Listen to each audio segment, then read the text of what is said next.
Here's a bit of a song breakdown for Awful Mangulation by Depravity off of Bestial Possession. Let's do a bit of a riff-by-riff breakdown, give you some insight to the riffs, and we'll have the tabs on the screen so you can follow along. So the first riff is mainly all tremming with a slight palm mute, but pretty much just an open trem. So here's the first riff, slow.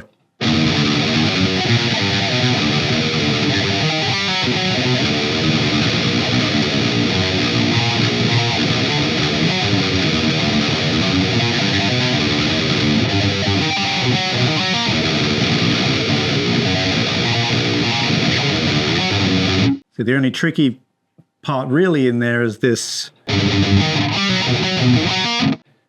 Use a bit of hyper picking there, just my middle finger. You can practice doing that like a palm muted.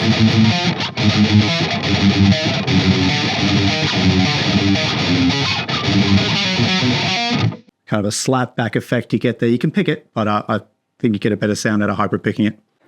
Moving on to the next riff, just a few notes, starting on the first fret, the trem.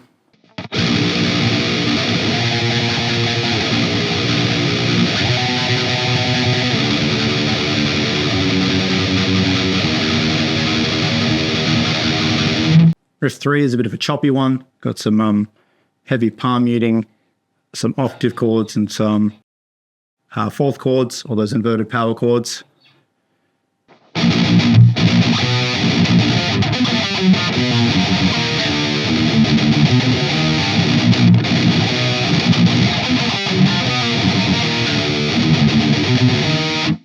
So the fourth riff is just a play on those notes again from riff 2.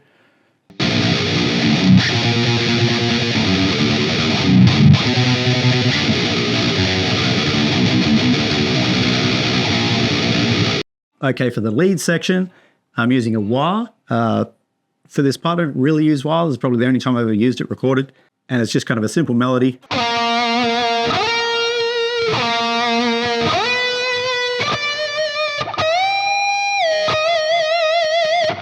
Make sure you're hitting the vibratos there. And this bend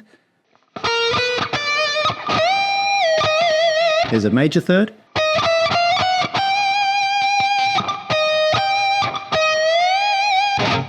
And then it's into the lead section. I'll switch over to my neck pickup. And then we're playing this tapping augmented run.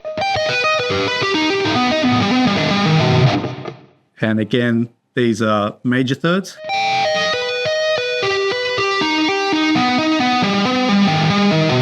Tapping, pulling off, and hammering on from nowhere, and then tapping again. And sort of repeating that process down that whole pattern. And then it's followed by a couple of these sweeps.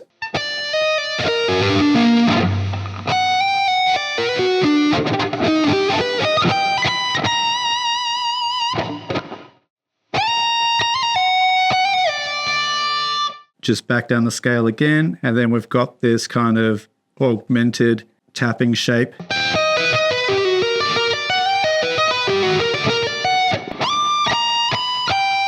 While I'm doing that, I kind of grab the bar and give it a bit of a shake.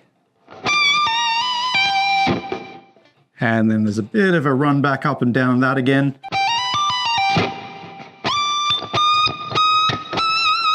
And a bit of a stop and bend for, 4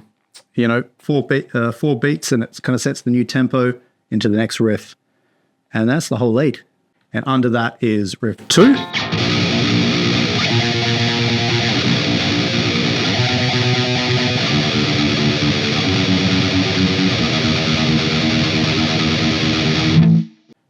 All the way until the break, where there is a bend out of the lead that sets the new tempo for riff 5, which is this kind of chuggy number.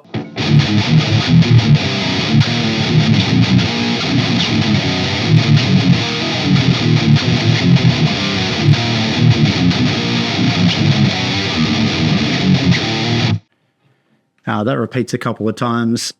Make sure when you're sliding these chugs around, you're keeping that thumb planted in the center of the neck, and you're not shifting it around too much unless you're really shifting position.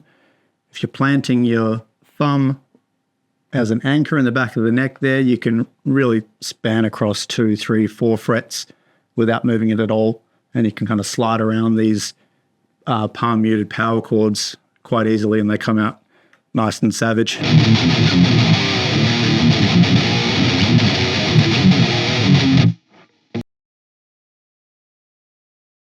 So after that's the final riff, there's a brief pause and one guitar hits and that cues the rest of the band to come in.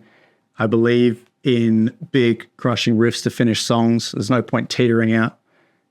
You got to start furious at the top and end furious. And here's that outro riff, but slow.